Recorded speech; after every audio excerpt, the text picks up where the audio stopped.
Ok. Saúdo a mesa, nas pessoas das excelentíssima senhora desembargadora federal, doutora Maiá, excelentíssimo senhor doutor juiz federal, doutor Luciano, e excelentíssima senhora doutora juiz federal, doutora Ana Maria, colegas advogados, estagiários aqui presentes, nobres servidores. Excelências, antes de adentrarmos no mérito dessa defesa, eu quero tecer alguns comentários acerca da atividade econômica da empresa recorrente BGM Indústria e Comércio de Panificações. A recorrente, excelências, ela é uma indústria que atua na venda de alimentos congelados para supermercados aqui da região, certo? Ou seja, sua principal atividade é a produção dentro de uma fábrica desses alimentos, e esses alimentos são levados aos supermercados para posterior venda. Esses alimentos são entregues, quando sai da produção, por empresas ou por transportadores autônomos, também vulgarmente chamados freteiros.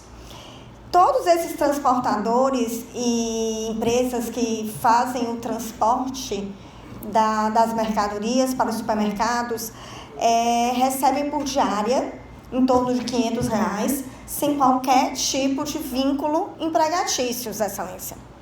Uma dessas empresas de transporte pertence a um senhor chamado Veronildo Lins de Albuquerque. É muito importante os senhores terem conhecimento desse introito. Por quê? Porque há menos de 2 meses, um recurso ordinário do senhor Veronildo, aqui nessa tribuna, de relatoria da também doutora Maiá, certo? Eu estou com o número do processo, se vossas excelências quiserem anotar, é o número 000-1545, dígito 42 de 2015, da 17ª Vara.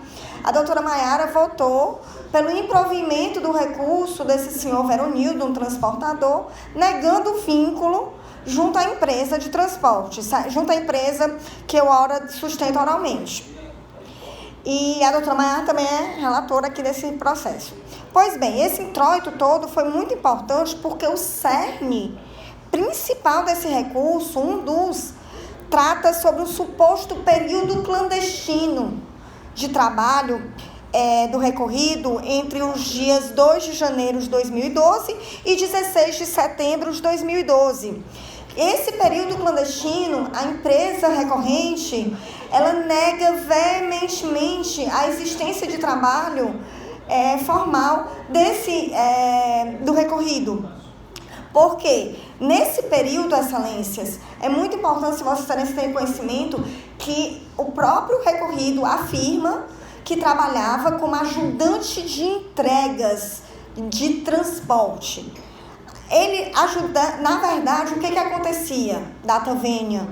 Esse recorrido, ele trabalhava para esse senhor Veronildo, como ajudante de transportes dele. Ele recebia salário do senhor Veronildo. Ele recebia ordens do senhor Veronildo. Então, o que acontece? A gente não nega que ele trabalhou, mas ele trabalhou tão somente para a empresa. O erro da empresa foi ter contratado esse senhor, que era ajudante de entregas de um transportador de uma empresa autônoma, para depois do dia 16 de setembro de 2012, para trabalhar na produção. Então, esse é o primeiro ponto que a empresa nega, o vínculo no período clandestino e todos os reflexos oriundos desse período clandestino, que foi com que o juízo de piso simplesmente houve por bem deferir. A bem da verdade, os próprios senhor Veronildo, se vocês prestarem atenção, ele está arrolado como testemunha do processo. Depois que perceberam que ele também teria colocado a empresa recorrente com ação como reclamatória trabalhista, os próprios recorridos e os advogados dos recorridos retiraram o nome do senhor Veronildo porque ele era uma testemunha inócua, uma testemunha que não teria nenhuma serventia, até porque seria até um impedimento, né? Poderia causar um impedimento nesse caso. A recorrente, repita-se, não nega que o senhor Marqueson, recorrido, tenha trabalhado para a empresa, mas tão somente a partir de 17 de setembro de 2012. Outro ponto que eu quero deixar muito claro aqui, excelências, é muito importante vocês terem atenção, houve uma perícia de insalubridade no interior da empresa.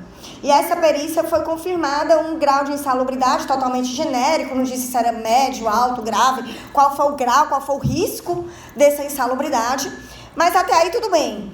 Mas a outra data vênia, do outro equívoco que o juiz de piso cometeu, deferiu a insalubridade para o senhor Marqueson, ora recorrido, por todo o período trabalhado, inclusive esse período clandestino, excelência, supostamente clandestino, que nós negamos com veemência. Esse período clandestino, ele confirma, o recorrido, que trabalhava como ajudante de entregas, e a insalubridade era tão somente no interior da empresa, onde ele estava exposto a excesso de frio e calor, supostamente, porque a gente também não está concordando com essa perícia. Essa perícia ficou totalmente genérica e também é ponto do nosso recurso ordinário. Assim, nós estamos negando a presença dos requisitos da relação de emprego anterior a 17 de setembro de 2012, porque inexistiu subordinação, pessoalidade, exclusividade, habitualidade, excelência.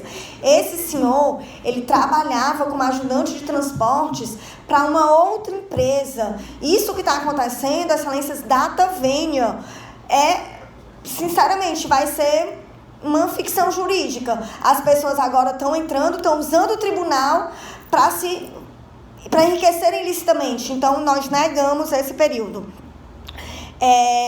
Ademais, excelências, o suposto período clandestino, que a gente entende não ter havido, né, repita-se, também deve ser analisada a questão do período da insalubridade, se acaso, né, argumentando tanto vossas excelências entenderem que ele realmente existiu um período clandestino, a insalubridade não deve ser nesse período clandestino, mas tão somente após o dia 17 de setembro de 2012, e era isso basicamente os principais pontos. As horas extras também estamos questionando nos recursos, não ficou comprovado, todas as testemunhas, nenhuma disse com precisão, a prova testemunhal é falha, a prova testemunhal é extremamente falha, então nós sabemos que esses pontos devem ser revistos. Esse é o entendimento da defesa e obrigada pela atenção. Um bom dia para os senhores. Bom dia. Doutora Maia. Em peça inicial, o autor alega ter trabalhado para a reclamada no período compreendido entre 2 de 2012 e 17 de 9 de 2012, como ajudante de entregas de forma clandestina e que posteriormente teria sido promovido a auxiliar de planificação, encerrando o contrato de trabalho em 14 de 6 de 2014. A reclamada limita-se a alegar que o reclamante teria elaborado em seu favor na condição de ajudante de entregas, asseverando que não existe essa função na empresa. Todavia, confirmou que antes de ser efetivado, prestou-lhe serviços de entrega, ressaltando que seria vinculado a um freteiro, com o qual manteve a empresa contrato de prestação de serviços. Confessou a prestação de serviços por parte do reclamante, atraindo o ônus de comprovar que a relação de trabalho existente entre as partes não era empregatício, fato modificativo do direito do autor. A respeito do tema, de relevo a transcrição dos depoimentos da filha do proprietário da empresa, ouvida como preposta na audiência de instrução, e aí eu narro o interteor, inclusive porque a promessa tem conhecimento, estava presente a sessão, e concluo que percebe-se no primeiro momento que a preposta havia confessado ter o reclamante começado a trabalhar para a empresa em janeiro de 2012. Contudo, depois da intervenção da sua patronessa, alterou o conteúdo da declaração. A testemunha Jefferson Ramos da Silva, indicado pelo autor, também assevera a prestação de serviço na qualidade de empregado do reclamante. Faço a transcrição e digo que o depoimento da testemunha do reclamante confirmou que o preposto da ré realizava ordinariamente o pagamento de salário daquele, bem como lhe dava ordens. A prova oral produzida pela demandada, consistente no depoimento de Maximiliano Barbosa, confirmou a habitualidade na prestação dos serviços do reclamante, assim como ratificou as alegações do reclamante e de sua testemunha, no sentido de que o gerente Alex contratava os empregados da empresa.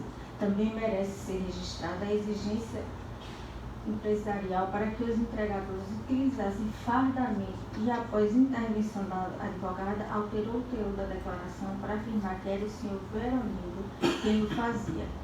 Ainda em que pese a empresa alegar que o senhor Veronildo tenha prestado serviços de entrega terceirizado, não trouxe aos autos qualquer contrato correlato e somente endossa a tese laboral.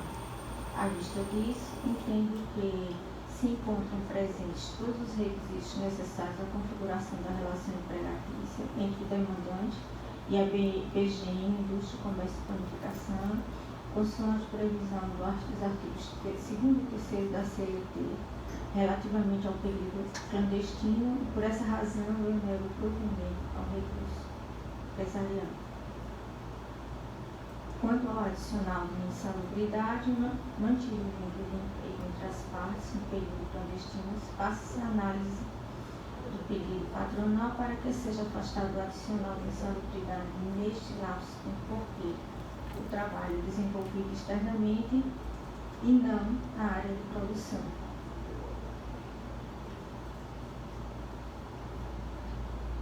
A tese trazida na inicial é de que, no início de seu contrato de trabalho, o empregado adentrava diariamente nas câmaras frias existentes no estabelecimento empresarial sem a utilização de EPIs.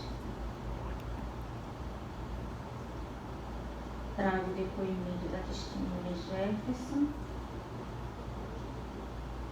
assim como a do Maximiliano. Só um minutinho.